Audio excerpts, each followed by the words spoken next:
Yes, I am.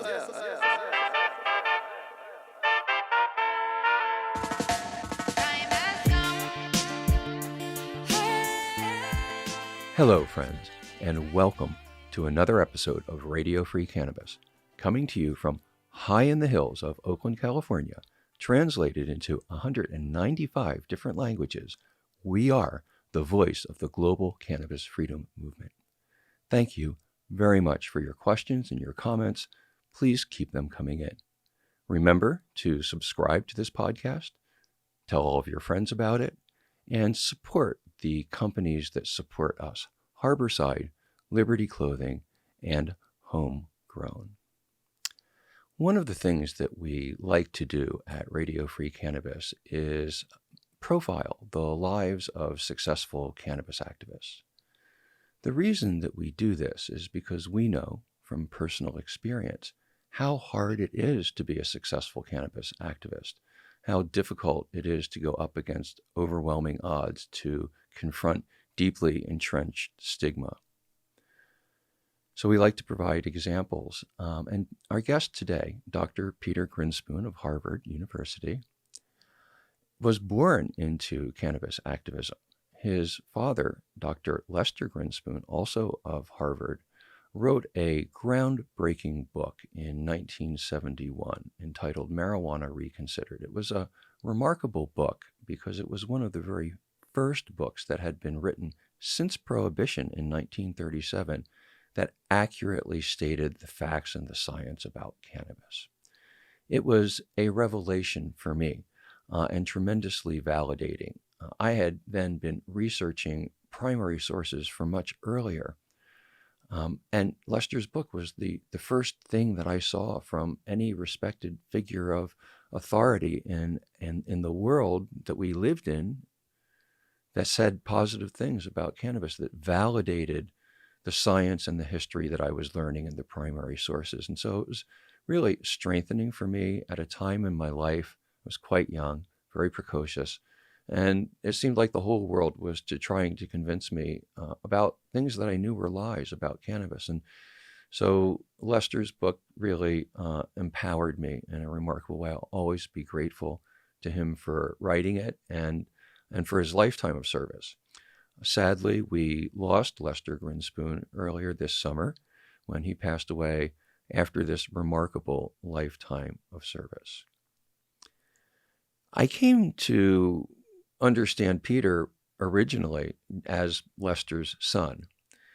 But as I came to know him and his work better, I've come to recognize Peter as a tremendously original thinker, very insightful, a elegant and powerful writer. His book, Free Refills, is something that we'll be talking about a little bit later. He's been a tremendously effective cannabis activist, a doctor, and a man, I think, of remarkable courage.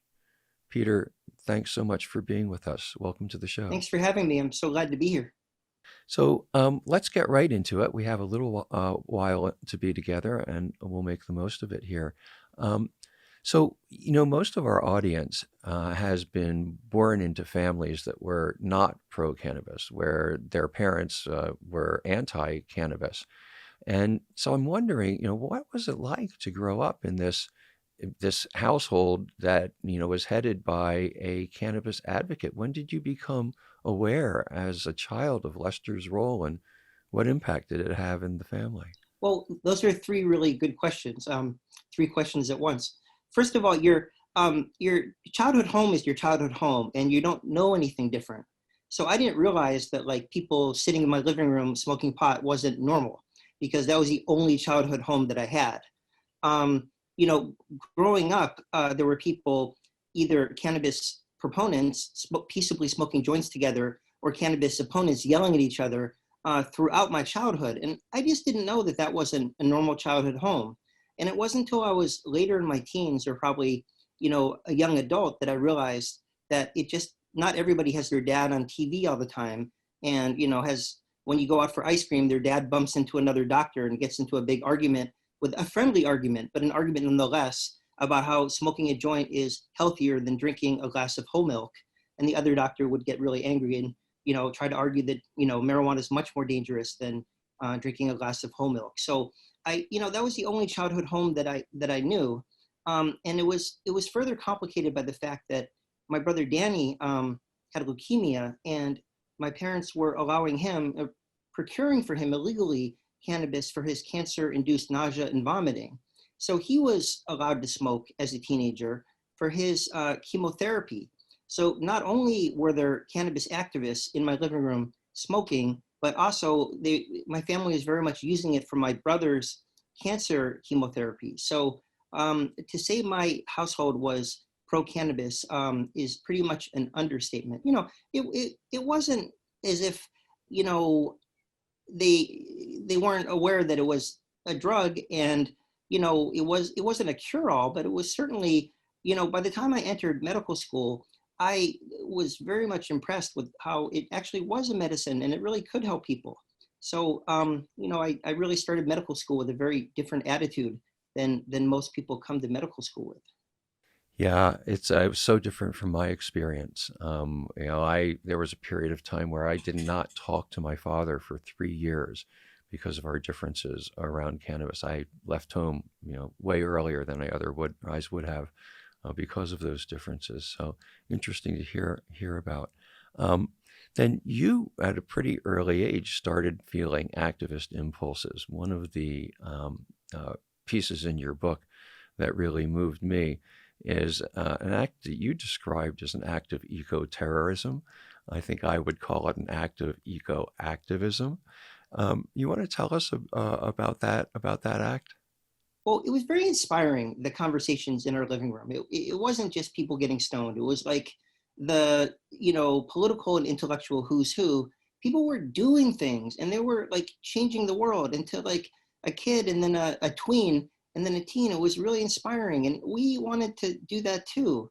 And I'd always, my dad did a great job in inspiring us more than anything else. And I think if a parent can inspire a kid, they've done a really good job, And so my older brother Danny, who was sick, and my older brother David, who is an astrobiologist and a writer, he's a really great guy. We were fighting the business school in our backyard, which was trying to drain the woods so they could build more buildings. And, it was portrayed to us by our parents and by my older brothers as sort of the evil corporation versus nature. And so we kept trying to block this little creek that they were using to drain the woods. And, it was like our cause. We were trying to save the woods. So we kept building these dams. And it was just a really fun activity to do with my brother Danny, who was really sick. So we really kept building these more and more elaborate dams, and they'd keep bringing these tractors in to knock them down. And then we'd build even more complex dams as well. And we never got to the point of sabotaging the tractors, because I was just a little kid. I worked at Greenpeace later on in my life, and that might have occurred to me. But it was just so meaningful. And, it just kind of never left me, the desire to try to, help the little guy. So let's talk about that Greenpeace experience just briefly, and then I'd like to come back to Danny. What did you do at Greenpeace? I started out as an administrative assistant and sort of worked my way up to campaign director. I was there for 5 years. I was originally going to be there for a year or two and then apply to medical school because I always wanted to be a doctor. I just wasn't in a big hurry. I'm like, life is long. Who cares if you're a doctor at age 25 or a doctor at age 30? But then, I found it so meaningful and fun. I was part of a sort of like we were talking about before the show, part of this international community of like-minded people who just wanted to prevent climate change and, stop the world from becoming a dustbin. So I found it so meaningful. And I ended up working on an anti-nuclear campaign. We stopped a Trident nuclear missile test by circling a little submarine around a little inflatable motorboat around the nuclear missile, the nuclear submarine, so it couldn't launch its missile. It was really fun. I got to go to Chernobyl, a little Geiger counter, which was fun until the bus left without me after dark, which was a little bit scary, but then I finally caught up with the bus. And, we just worked really hard. It was so interesting. We'd be, in the Houston ship channel, and all these really conservative Texans would be like so anti-Greenpeace until, they couldn't farm their oysters because the pollution was so bad. And then they become environmentalists because they'd understand like they're poisoning themselves. And it was so interesting to see people of all types, from all persuasions, unite together and grow and change. It was a really formative experience. And, it just helped me as I went into medical school to understand that you can't really separate people's circumstances from their health. I mean, people live in a certain environment, and, if they're poor or they can't pay their bills or they live next to a dump or a toxic incinerator, their health is going to be really affected by this. So that had a really big effect on my medical career, because I saw that like people live in a certain environment, in a certain community, and in a certain context. So you've mentioned Danny, and every time you mention his name, it resonates with me, because one of the experiences that we share is that we both lost brothers growing up. They were both named Danny. My brother died when I was 11, and he was 5 years old. I think that I'm still really trying to figure out the effect that his death had on my life, on other things that I've gone through, and like my activism. What effect do you think, if any, did Danny's life and death have on your subsequent embrace of activism? Or I guess you were embracing it right along with him. I think that to a certain extent, my whole family, there was something missing because it was such a big loss. I mean, I can't imagine a bigger loss for parents than to lose a kid, especially my parents were such loving parents. And so I think that they sort of switched into like save the world mode in response. And I know that I switched, I had this like, just trauma around this. I had a twin brother and an older brother, but just to lose a brother was so traumatic. And, it's no secret, because I wrote a book about it, that I struggle with opiate addiction, which was a complete fiasco. I had the state police and the DEA raid my office, which is a whole long story. And I actually lost my medical license for 3 years. And I honestly think that part of my opiate addiction was just like self-treating the like unfigured out sadness and trauma from losing a brother. I don't know. It sounds like from what we talked about before the show that you can relate to that. I totally relate to it. Like you, I have at times in my life become dependent on opiates. And I think, ever since my brother died, there's just been this sort of black hole somewhere inside me that I try to fill up. And I think that I've tried to fill it up by rescuing people. I mean, the circumstances of my brother's death were that one night he just caught a fever all of a sudden, and he was taken to the hospital, and he never came back. Right? So there was no warning. I had no opportunity to do anything to try and rescue him. And though I think I've spent a lot of my life, the best parts of my life really, in service to people who I think are in need. And I definitely feel like the struggles that I had with opiates came for me at times when I felt like I was disconnected from that service for some reason, and this void opened up in me. And opiates were an effective blanket to wrap around it for a while. Eventually you figure out that opiates are like this really selfish, fake happiness, and that real happiness comes from connecting with and helping other people. At least that's what I figured out. And that opiates don't really make you happy. They just make you feel happy. They don't make you actually happy. And at least in my opinion, true happiness can only be found from connection with other people, which involves a certain amount of humility. And in a lot of ways, my addiction was really important to me because it forced me to rethink everything, and to to just approach other people with a lot more humility and respect. And my relationships have just been so much better since I've been in recovery. And I think I've been a much better doctor because I actually listen to people a lot better. And opiates are just like such a dead end in so many different ways. But it's really amazing when you're in the middle of an opiate addiction. Everything seems great. It's so awful how you're so miserable, but you don't realize how miserable you are. And that's why it's so hard to treat people, because you just want to say like, hey, I've been there. If you just get off these things, you'll be so much happier, I guarantee. But it's so hard for people to see that when they're in the middle of it. It sure is. It was, I mean, for me, I didn't even realize that I was strung out until it was so late that not being strung out was almost not an option for me, right? Just to move through my life. How much happier are you now that you're not on opiate? Like infinitely, right? Oh, infinitely, infinitely. I mean, I was miserable when I was doing it, right? Because I had been through a lot of visionary psychedelic experiences.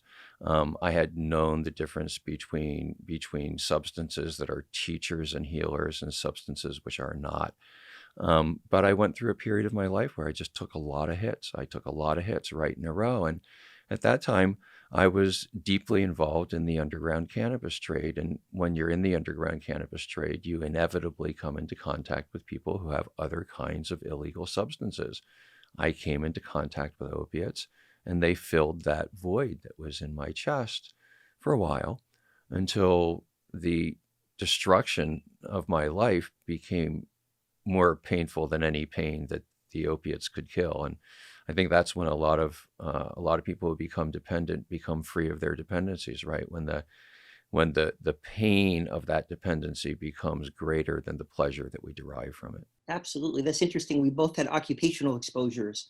Mine was with a prescription pad, and yours was in the illicit cannabis market. But they were both occupational exposures, and we both were vulnerable because of emotional pain because of a loss of a brother named Danny. Right. So I was just, as I've been reading the book, man, I've just been like feeling this really intense connection with you. It's just a different occupation. It's the only difference. Kind of, sort of, yeah, kind of, sort of.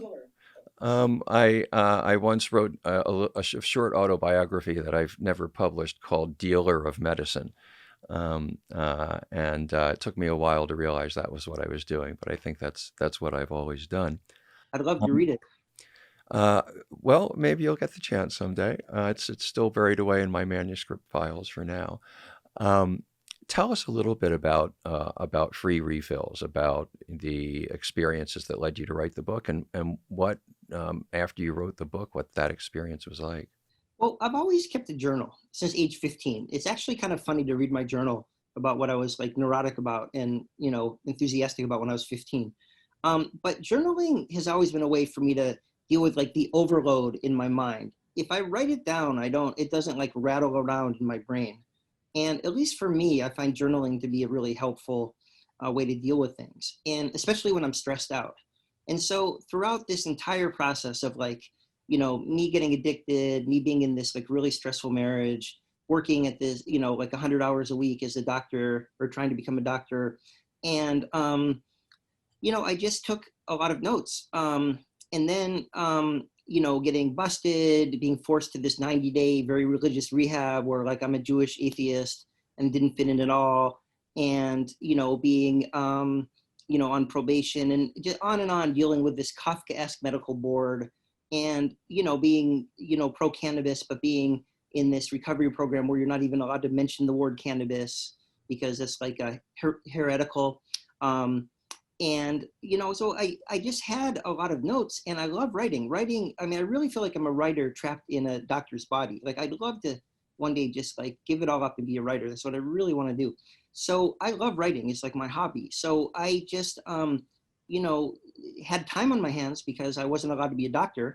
And so I just fashioned it into a memoir. And then I just reached out to agents sort of coldly, blindly, but there's a lot of interest in it because it's such a taboo subject. Unfortunately, addiction in physicians is very common, but no one talks about it. Nobody asks for help because if you ask for help, instead of getting help, you get in trouble.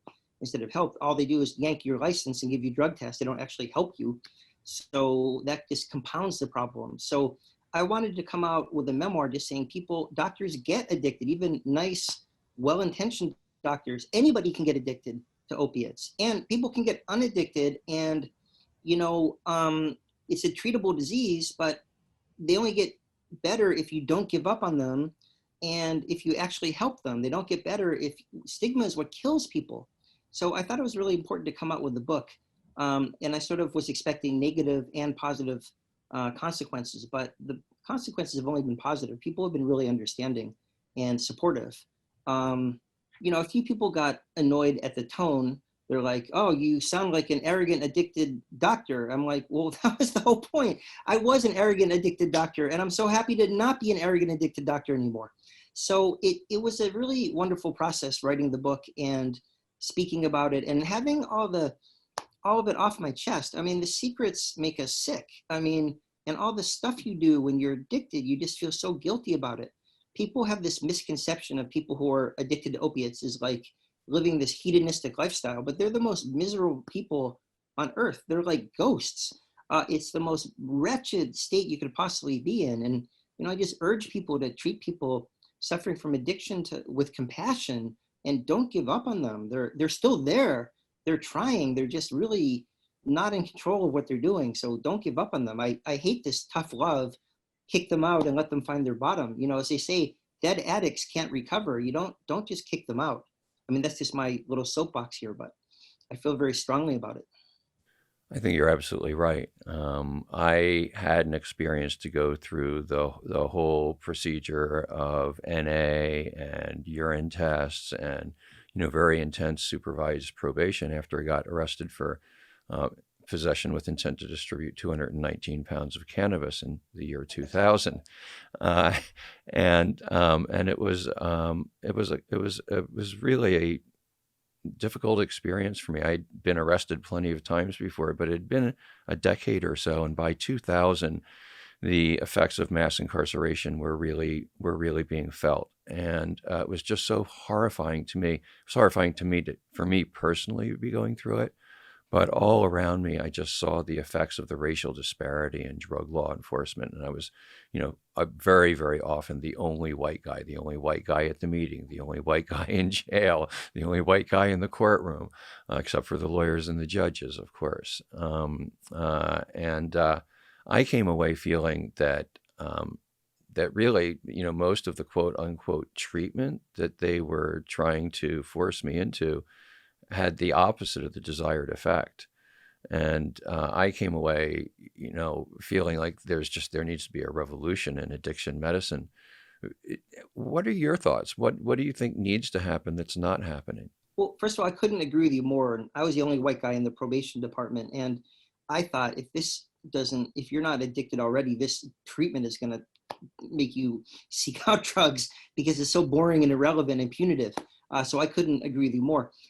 The addiction treatment, a lot of it stems still from Alcoholics Anonymous, the big book in 1937, and it's not really science-based. It's just based on this sort of culture/cult that has arisen through the 12 steps. And I think they need to sort of modernize it. And I think there's a big industry, the kind of rehab industrial complex is what we call it, where they have these rehab facilities that are just run by people that the only kind of qualifications they have is that they're in recovery themselves, and they keep passing down the same folklore over and over again. And people are like forced by the courts into these rehab programs. For example, like, you get busted for cannabis possession, and the judge says, "Do you want your kid to go to treatment or to jail?" And the parents say treatment, and they need a diagnosis. So it's cannabis addiction. So the numbers for cannabis addiction get inflated, and these kids get stuck in these rehab facilities, and they don't really learn anything. And it actually just exposes them to actual drug users. I agree with you. The treatment is much worse than the disease in a lot of these cases. And I think that for real addiction, for like opiates and methamphetamine, I think there are new medications that are coming out. I think cannabis can play a role actually in helping people with some of these addictions. And I think that outpatient treatment with sort of multimodal treatment, you have to treat the underlying psychiatric problems, because 70 to 80% of people who are addicted have underlying anxiety or depression. So you can't just treat the addiction. You have to also at the same time treat the anxiety and the depression and the trauma, or you're not going to get anywhere with the addiction. And also they've just got to like modernize the treatment. I think community support is really important. Like people need to heal together, but that doesn't necessarily mean, going to an AA meeting and reciting these platitudes from 1937 from the big book of Alcoholics Anonymous. I think they have to come up with something that's actually relevant to the modern world. Yeah, I mean, the big book is, close to a century old now. And it's very religious, and it turns people off that aren't religious. Yeah, I mean that was my two big problems were that just a vast amount of non-science based information that was put out at those meetings, and not just the religious tone, but the overtly Christian tone. If we were talking about spirit, I actually believe that certainly in my own freeing myself from dependency, that reconnecting with the deepest, most essential parts of myself, with my soul, was really important to doing it. But when they put me in a class that was, basically like Bible studies or something, and totally not my spiritual path, like you, I was like, what am I doing in this room? Oh my God, right? But I got to be there. So yeah, similar experiences again, similar conclusions. Peter, tell us a little bit about your current practice. I am well, I spend about half my time being a primary care doctor and the other half of my time doing cannabis advocacy, writing, and other stuff. I tend to be shrinking the primary care stuff and expanding the cannabis stuff because that's really where my heart lies, which I feel a little bit guilty about because there's a shortage of primary care doctors. But I am a primary care doctor in Massachusetts at a very, very underserved community just over the river from Boston called Chelsea. 40% of my patients speak English. Patients are from all over the world. We got slaughtered by coronavirus. We had the highest rates in the country for a couple weeks because people are so poor in the community where I work. I integrate medical cannabis into my practice in a way that I wish everybody else would, in that I don't charge people for certifications and I just integrate it as part of routine primary care. If they have insomnia, instead of rushing to the Ambien, I'm like, why don't we try some CBD? And if that doesn't work, let's try a little THC, or let's try Ambien. It's just one of the many different tools we have. If you have chronic pain, sure, let's try a little ibuprofen. But if it starts to become year after year of ibuprofen, let's not destroy your kidneys. Let's try some medical cannabis. Why would we try opiates? So I actually integrate medical cannabis into primary care, which I think is a much more holistic and graceful way to do it than to like have your primary care doctor not know anything about cannabis, and then you see a medical cannabis specialist, and who are great, these guys are wonderful, but then they tell you about medical cannabis and it's totally disconnected. I wish the primary care doctors were more pro cannabis. In fact, the primary care doctors I work with are all pro cannabis, but they just don't feel comfortable using it yet because they don't know enough about it. So, a lot of us are working really hard on getting doctors more up to speed on how to integrate it in their practice. Because a lot of the doctors want to be using it and they send patients to me and they're sort of jealous, like, wow, you hardly prescribe any narcotics and you hardly prescribe any benzodiazepines. And wow, how do you get away with hardly using any Ambien? It's just, my life's a lot easier actually because I have this great medicine to use that's very non-toxic that patients love. So it actually makes my life a lot easier as a primary care doctor. So I actually think I do it in a way that it should be done, not to be, immodest or anything, but it just fits. I think it fits really well with primary care for chronic pain, insomnia, anxiety, depression. Patients see us for arthritic pain. It would be so cool if all the primary care doctors felt comfortable with medical cannabis and it weren't bifurcated into like, you have to see a special medical cannabis doctor to get your cannabis. Another thing that we agree on, right? For me, when I think about cannabis, my experience is a dozen years of counseling patients who are coming for medical cannabis. um, uh, was that cannabis, contrary to a lot of the laws that have been passed that sort of say, okay, you can use cannabis if you're just about dead from something else, it's a last line of defense. You can only prescribe cannabis when everything else has been tried and failed. Cannabis really should be the first resort, the first thing that you go to. It's such a gentle healing plant with so few side effects, and the side effects that it has are not, terribly unpleasant compared to some other side effects that are available. So I think that's exactly the right place to be doing it. And yet, I think that again, I heard in one of your talks, only 13% of US medical schools are teaching about even the existence of the endocannabinoid system. Right, which is, I mean, regardless of what we think about cannabis, that's totally nuts. I mean, because that's such a foundational system that controls all the other systems. I have this other theory. Ready for the theory? This is a theory. My theory is everybody's complaining about how many medications the elderly are on. And I was just reading an article in the New York Times today. I think the article is from yesterday about how there's medication stacking. Like you prescribe a medication, then it gives someone elderly a side effect, then they need another medication, then that gives them a side effect, and they need another medication. But my theory is that cannabis is a way to get elderly people off all these medications. Because with just cannabis, you can get them off their anxiety medication, their sleep medication, their muscle relaxant. I just have this theory that we could really approach the polypharmacy problem, which is plaguing elderly patients. You know, they're all on like 15 medications with side effects, and none of them want to be with, low THC cannabis. I just have this theory that that's going to be how we're going to tackle this problem. I want to write something about this because it's just occurring to me. I don't know why. How you have a certain, like you have like 3 or 4 conversations in a row and it mixes with 3 or 4 things you read in a row, and then it just, a light bulb lights up. And it just hit me that like, I bet we can really tackle the polypharmacy, because cannabis, part of the reason they don't show that it performs that well in these studies is because they look for one thing. How does it work on sleep? But it works on sleep and anxiety and pain together. And they're just studying in these medical studies one thing. But the fact is it helps people in like 3 or 4 ways at once. But that's the problem with elderly people. They're on a medication for everything. And I'll bet cannabis can add, and you talk to so many people, that elderly people that have started cannabis, and they're like, they've got their life back. They're connecting with other people. They're doing their hobbies again, and they're off so many of their medications. I don't know. I think we could really approach I'm giving a TED talk, sorry about that. But I bet we could really approach the polypharmacy with the elderly people with cannabis. That would be huge if we could do that.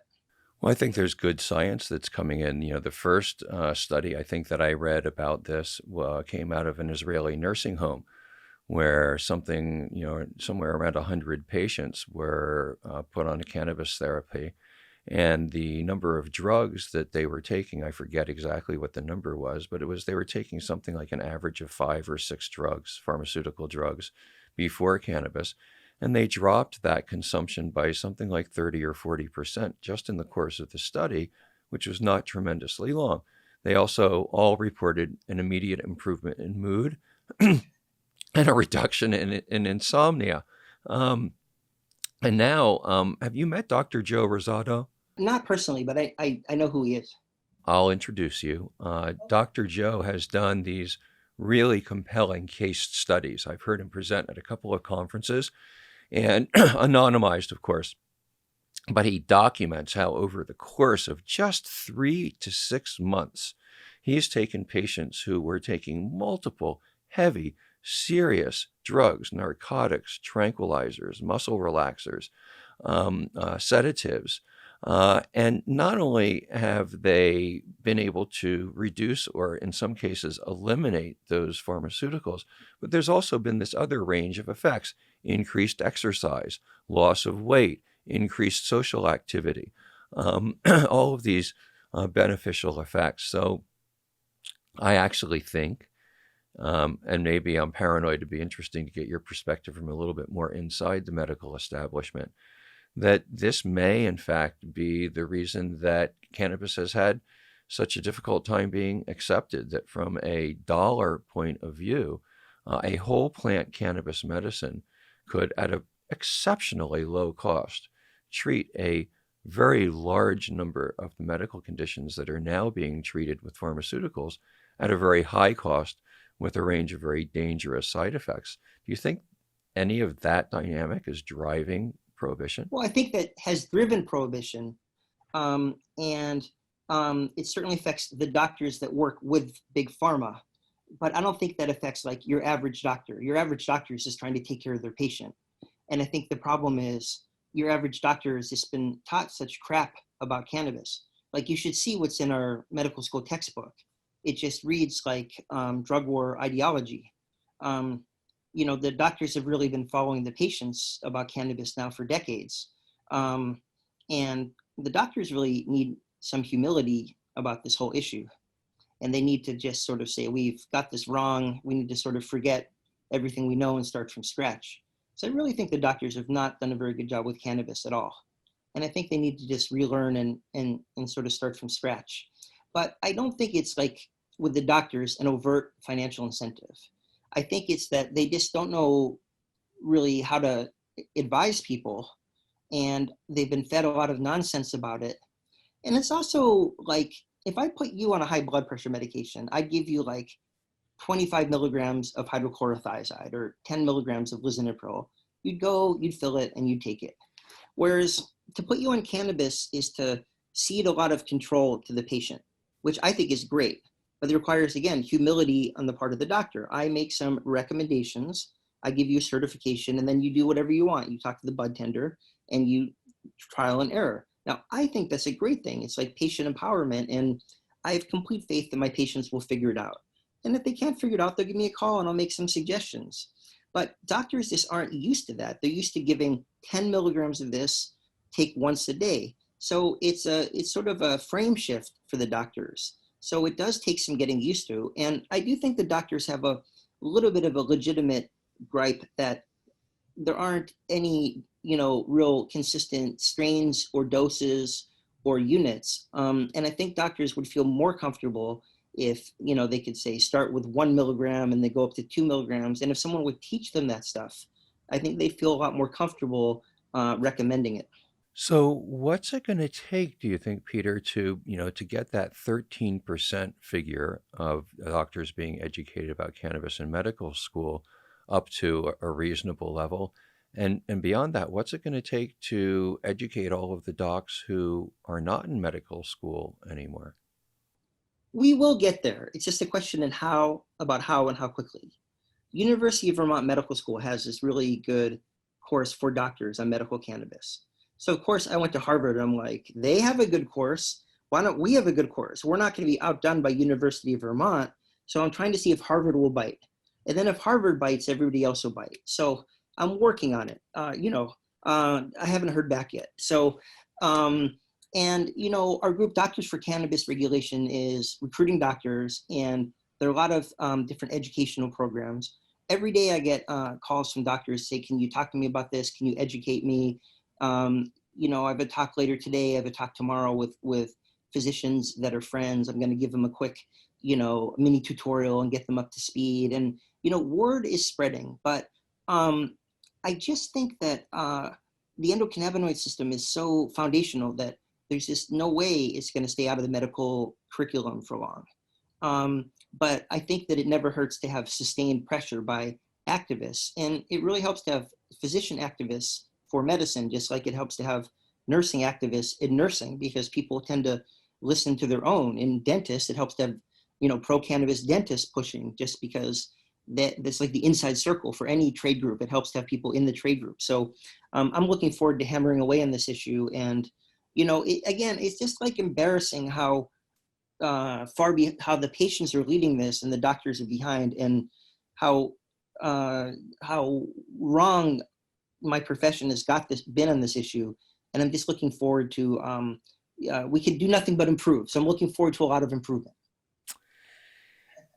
Well, yeah, it's a great work that you're up to. My conviction is that when the real history of the rediscovery of the therapeutic properties of cannabis is written, that it's going to be recognized as the greatest medical breakthrough in modern times since maybe germ theory, because it's just such a tremendously effective medicine. So some of your activism is really medically based. I'd say your practice is cannabis activism. Your work with the doctors groups certainly is. I see you all over social media. I've watched some of the talks that you give around. Super active, and one of the things that you did to some acclaim was absolutely destroy Alex Berenson in a debate. I don't know how to do it, right? I'm so glad you did. I had actually for about a year been trying to work out a debate with Alex. and we just weren't able to work out the scheduling. And then once I'd heard what a fantastic job that you did, I was like, okay, that's done. We're not going to give Alex any more airtime. Don't feed the trolls. Peter's taking care of that one. Could you explain who Alex Berenson is and tell us about that debate? He was a New York Times reporter who is no longer a New York Times reporter. He's now, after getting clubbed senseless on the cannabis issue, migrated to the Fox News ecosystem as a COVID denier, which is his new home. But he wrote a book called Tell Your Children, which was the original name for Reefer Madness before they changed it to Reefer Madness. And he had this theory that he substantiated by bending a lot of facts and twisting a lot of logic, that cannabis causes psychosis, which is a very complicated topic. But I don't think you could say cannabis causes psychosis. I don't think you can really say cannabis doesn't cause psychosis either, but you certainly can't say right now cannabis causes psychosis. And that psychotic people are homicidally violent, which isn't true. If anything, psychotic people are victims of violence far more than they're perpetrators of violence. So because cannabis causes tons of psychosis, again, not true, and because psychotic people are homicidally violent, again, not true, cannabis is causing this massive wave of violence. So he was getting people up in arms over how cannabis was causing waves and waves of violence. And I think because there's just a shortage of like, he's very, he's a good speaker and a good writer because he comes from the genre of writing spy novels. He actually can write a really compelling narrative. No one's going to say he's not a good writer. I conceded that. He wrote a compelling book, which wasn't true at all, about how cannabis can cause violence. And again, I think the prohibitionist cause doesn't have very many eloquent speakers or compelling spokespeople. So they latched onto him and he got a lot of airtime. Malcolm Gladwell drank the Kool-Aid and wrote something in the New Yorker kind of parodying what Alex Berenson said. And so they invited me at Yale Law School to debate him. And usually in debates on cannabis, I just wing it because, I know the stuff pretty well. I've been involved in it my whole life. But I actually read everything readable to debate Alex. And I let him, he had the first statement. And then I just lit into him so heavily for how racist his book is. Because when I read it like 5 times. I realized he was twisting all the numbers to try to minimize the racial disparities in the arrests. And he was also misportraying psychotic people as aggressive when they were victims. And I just lit into him so heavily. Actually, the entire auditorium started cheering after I gave my rebuttal of his defense. He was so shell-shocked. And then I kept beating on him in the whole debate that he was backed into such a corner. He actually said, quote, "The entire medical and scientific community is wrong and I'm right." That's how bad the debate was. So I felt very good about the debate. His wife looked like, the only bad part is his wife's a doctor and she looked like she was gonna cry the whole time. So I felt really guilty about that, but I couldn't really lighten up because he was really spreading a lot of misinformation. He was harming people. He literally was harming people. He's harming not just medical cannabis users and harming regular cannabis users, but he was harming mentally ill people by keeping on the stigma of mental illness. So I felt very good about crushing him in that debate. And, it was really fun. I love to debate. Hey, you did a tremendous job. You got rave reviews on it. And, Berenson, especially now with his transformation to a COVID denier, strikes me like many, many of the people that I met in my journey through the punishment industry. People who really were concocting theories that they should have the intelligence to know better because they had a career. They could get on Fox News. They could sell a book. They could get a lot of interviews and a lot of acclaim. I've had a lot of conversations with Kevin Sabet, who is the director of an organization called Smart Approaches on Marijuana, that sort of casts itself as a kinder, gentler prohibitionist organization. Kevin's an intelligent guy. He and I have sat down and we've had reasonable conversations.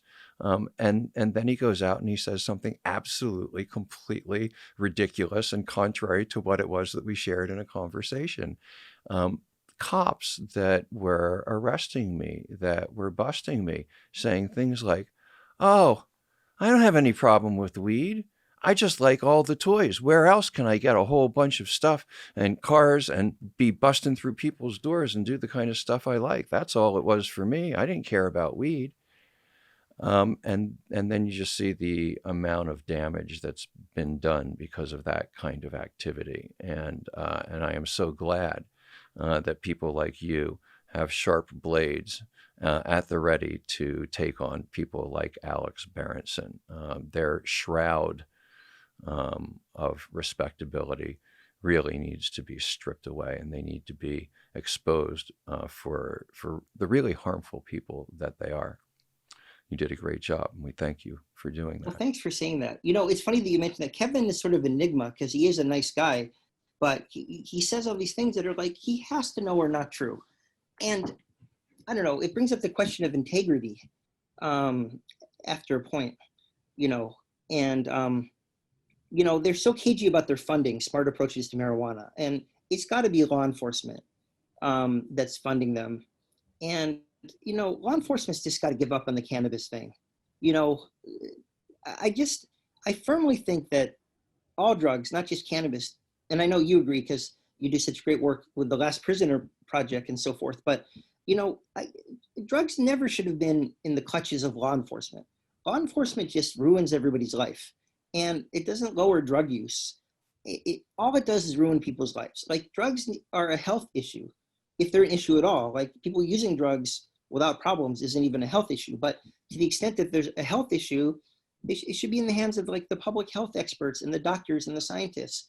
Law enforcement should have nothing to do with any drugs. They should be totally in a different realm, in my humble opinion.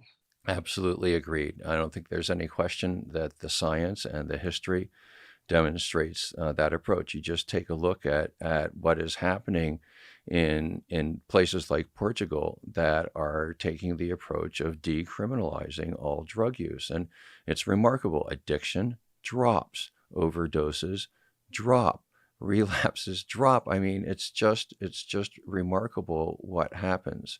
And I think that it becomes clearer and clearer all the time that one of the primary drivers of addiction is trauma, and one of the major ways that people are traumatized in the society is by being born into groups that are marginalized so other people can have fabulous lives of power and privilege. So yeah, that's one of the reasons cannabis activism has always drawn my interest. It's kind of a keystone to so many other things. I want to talk some philosophy with you, Peter, because I love the way that your mind works. I'd like to first talk about this dichotomy that we have here in the United States, certainly, between medical cannabis and recreational cannabis.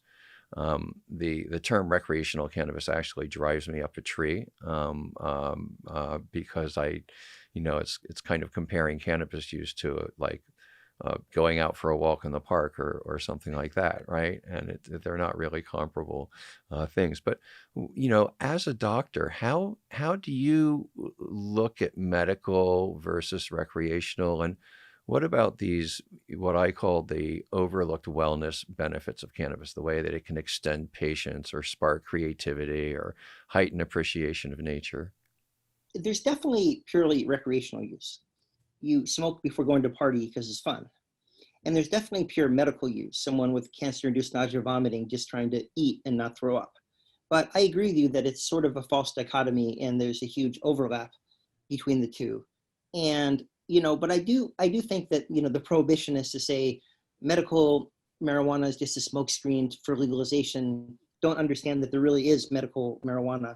And I do think that the zealous cannabis activists to say all cannabis use is medical use, that's sort of an exaggeration too, because people do use it recreationally. It is really fun. I mean, why lie about it? That's why it's the most widely used illegal drug in the world. And when it's legal, it's going to be probably the most widely used, if second only to alcohol, legal drug in the world. So I think that there is recreational and there is medical, but there is a large overlap. And, you know, factory worker at the end of a long day he or she needs a drink or a smoke so they can go out and play in the recreational hockey league at night. So their muscles don't hurt and they have enough energy. Is that recreational or is that medical? Yes, it's both at the same time. So it is a fine line. And then what you were talking about, I mean, cannabis has been used for thousands of years to help people, you know, explore and further their appreciation of like their sexuality and their creativity and their appreciation of music, and to help them paint and to write. I mean, you know, most of my book was written when I was, or a lot of it, let's put it this way, the interesting ideas were generated after I had smoked. And, you know, that is sort of in between recreational and medical, because spirituality, sexuality, creativity are really important to who we are. So it's not strictly medical, it's like medical with a small m, but it is recreational too. It's like in this overlap. So I agree with you, there is a tremendous overlap. And to a certain extent, people place, you know, such an emphasis on is it medical or recreational when there is a huge overlap. Now, it's interesting, we have these separate regulatory systems. We have medical, and then states eventually get to recreational, though some states seem to be going hopefully directly to recreational in the upcoming elections. But, you know, it does beg the question of, should they be regulated separately if it is a false dichotomy? That might be beyond the scope of our current discussion, but I do agree with you that it is somewhat of a false distinction.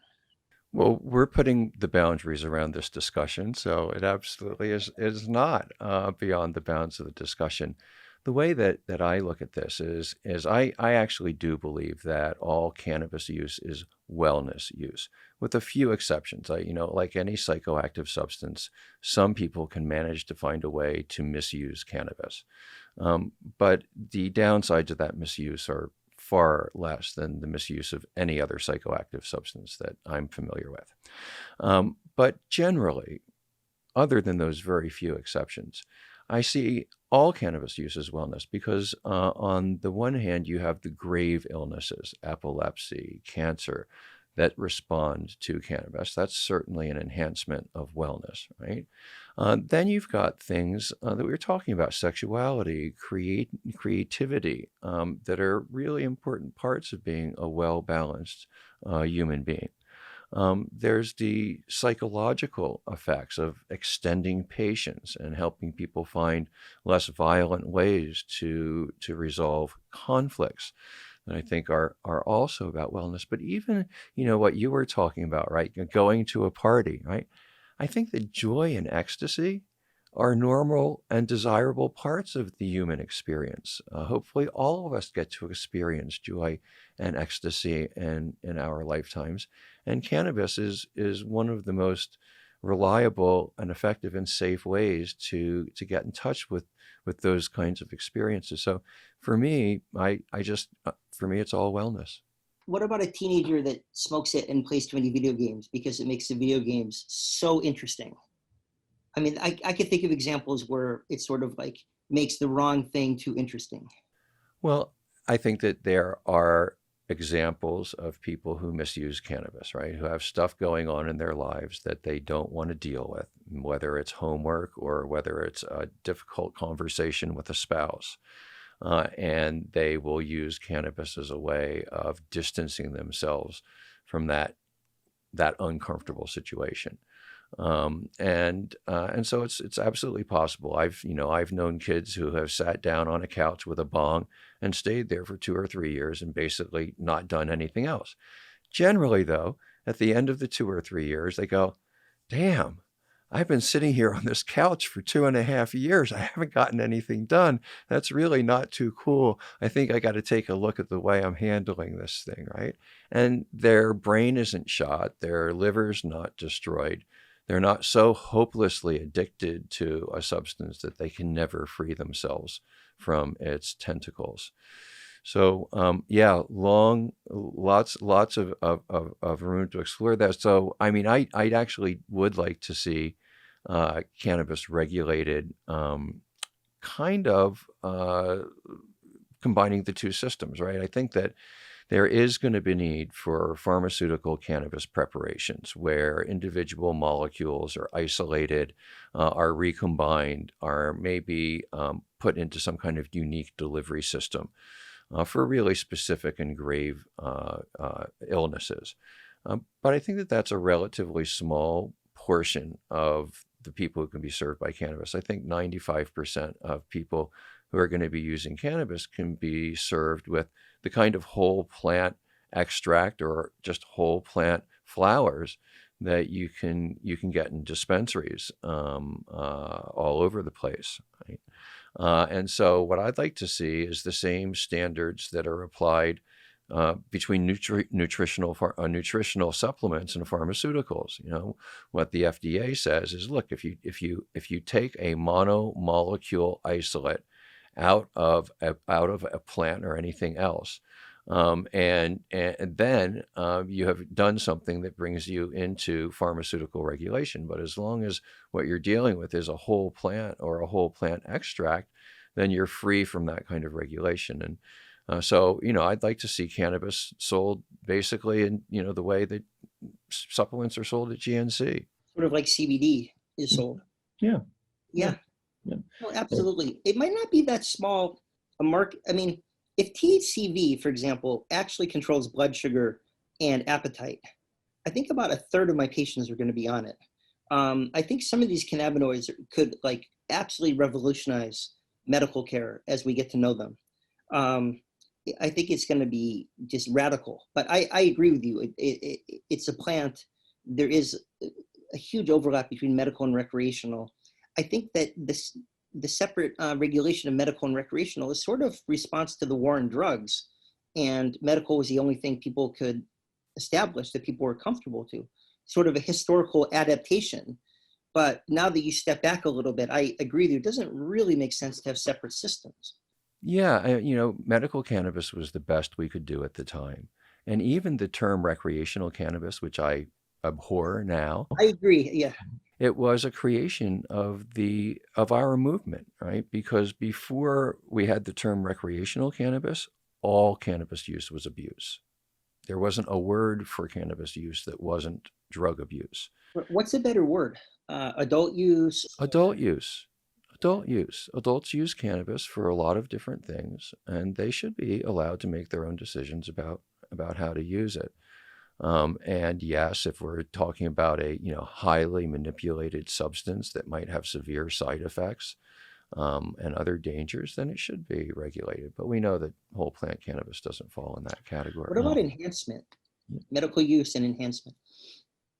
Yeah, medical use. But if I was a doctor, in very rare cases would I be prescribing a monomolecule isolate or a combination of isolates, because what I know is that those substances frequently are more dangerous and always are much more expensive. And so, like I look at the Sativex that's being put out by a certain pharmaceutical company. I won't name the name, but I talked to a woman in Chile who was the first woman who was approved for medical cannabis in her country, and they forced her to get her supply imported from another country of this substance, Sativex. Now, Sativex was a 50-50 THC to CBD tincture in an alcohol suspension in a spray bottle.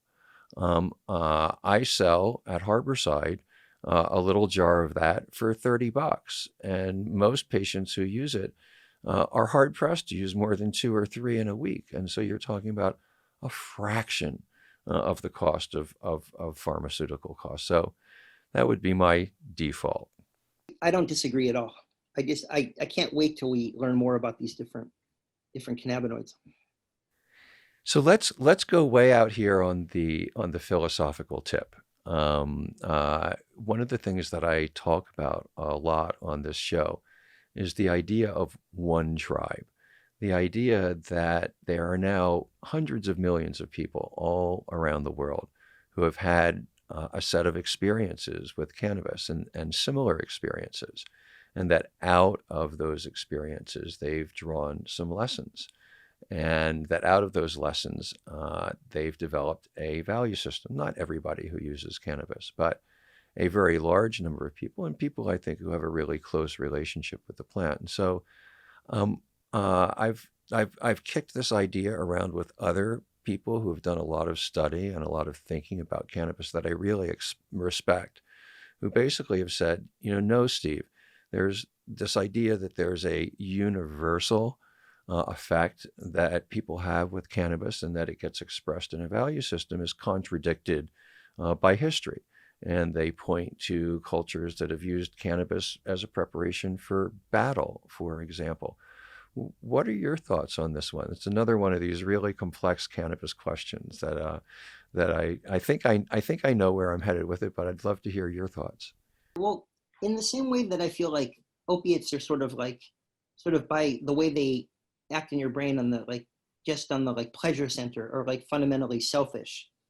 I think cannabinoids, by the way they work on your emotional processing, I think that they really facilitate connection with other people.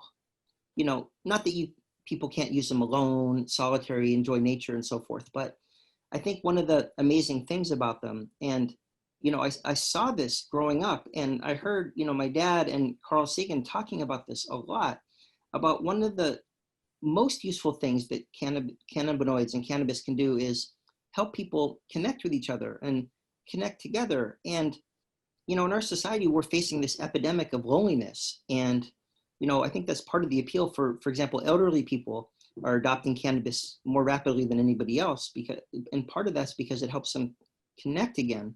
And I think that while there are cultural differences, our brain chemistries are the same. Everybody has the same endocannabinoid system. And I think that we all have the same amygdala, for example, which is how we process emotions.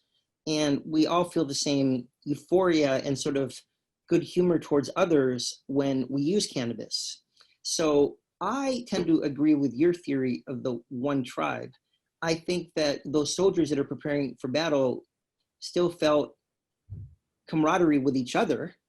I think that cultural differences setting do play a huge role, but there still can be a lot of things that are universal, while you factor in the relativism of different cultures. And I think that the main thing that cannabis really does for people is help them feel connectedness, not only with nature, but with each other. And I think that is something that, in my opinion, can transcend cultural differences. So I agree with you that cannabis can contribute to kind of a human commonality that can actually really help us get through some of these really scary and dark times that we're in. I also wonder, this is going to get me in a lot of trouble, but physicians have the highest suicide rate of any profession, and 55% of them are suffering from burnout. And cannabis and physicians is such a taboo subject. You're not even allowed to say whether you smoke or not as a physician, because you get in trouble with the medical board. But I just wonder if the exact qualities of cannabis, finding meaning in your life and living in the present and connecting with other people and engaging with nature and hobbies and art, and those are the exact things that physicians need to survive. I just wonder if in our stressed out society, cannabis is going to play an increasing role in helping people, again, get through these dark times. So that was a long answer to your complex question. But I agree with you. I think that there is commonality that can come from cannabis that would transcend cultural differences. That's a great take on it. I really appreciate your medical perspective on that. And also you mentioning the conversations between Carl Sagan and your father. I've been doing a lot of research into cannabis and spirituality. And I was trying to understand the scientific basis of what I think is a connection to spirit that this plant gives people. And there are some great quotes from Carl Sagan, where he was talking about some of the most profound experiences he had in his life were when he connected with people through cannabis. And I believe, and it's the reason that this podcast exists, it's the reason that really it's the work of the rest of my life, that it's true, that this plant really does confer specific kind of value system, not on everybody who consumes it, but certainly on a very, very large number of us. And that as we look around at what's happening in the world today, where we see dictators and despots with increasing power and apparently increasing impunity, where we see ethnic and racial rivalries getting worse instead of getting better, where we see religious warfare, where we see the rampant destruction of the planet. I just read this horrifying article about the rate of species extinction on the planet now, and young people are in such a state of despair all around the world that they are competing with each other to kill each other in ever more flamboyant ways, and in some cases even to live stream it. So if there was ever a time that we needed a plant that helps us connect with each other, to appreciate each other's humanity, to awaken a light of compassion in our hearts, that plant is cannabis, and that time is now. And my belief is that if we don't all get to it really quickly, if we don't educate all of the doctors, if we don't rip down these ridiculous laws, that we may be forfeiting our very best last chance to save this planet. I'm with you. Right on. To the barricades, brother. It's going to take more than cannabis, unfortunately. It's going to take everything we have. It will. But I think that, all of the other things that we have flow out of a very fundamental change in human thought and behavior that needs to happen. And my experience has been that cannabis and the other visionary plants are the best tools that we have at making that change. Absolutely. I mean, they're a huge component of it. Peter, I'm so glad that we're in agreement. Again, your family is validating with your work, your science, your medical perspective, some of the work that I've been doing in different channels. It's really been great talking to you. What else should the audience know about what you're up to, and how can they stay in touch with you? Well, what am I up to? I'm doing a lot of writing, and I'm just doing my thing. I am now a health and wellness coach. So I got certified as a health and wellness coach. So I am open, accepting clients for that. If people need health and wellness coaching, I incorporate cannabis into that. I thought that was a good way to blend cannabis and primary care. So that's been really fun and interesting. And people can keep in touch. They can reach me by just sending me a message through my website at petergrinspoon.com, or they could follow me on Twitter at Peter_Grinspoon. I'm pretty active on Twitter. I love staying involved in all of these discussions and debates.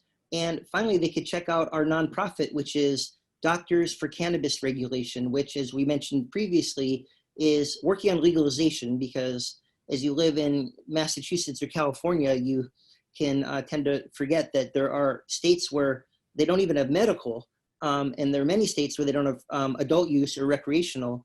So we're working really hard on a lot of these local or statewide initiatives. And also we're working hard to get physicians more up to speed on cannabis. And a lot of physicians are hungry for this information, which is really the encouraging part. So I would say Twitter, my website, or just checking out our organization, Doctors for Cannabis Regulation. All right, Peter, thank you so much for being with us here today. To all of you who are in our audience, remember that no matter where you are, no matter what your circumstances are, no matter what difficulty you may be facing, no matter how lonely you feel, that if you love this plant and you have a relationship with this plant, that there are hundreds of millions of people just like you all around the world. And we're on a mission. We're on a mission to make sure that all of us have safe and affordable and legal access to this plant, and to make sure that everybody who's been locked up, who's had their lives stolen, is released and gets an opportunity to rebuild what was taken from them. Until the next time, be well, stay free, stay strong.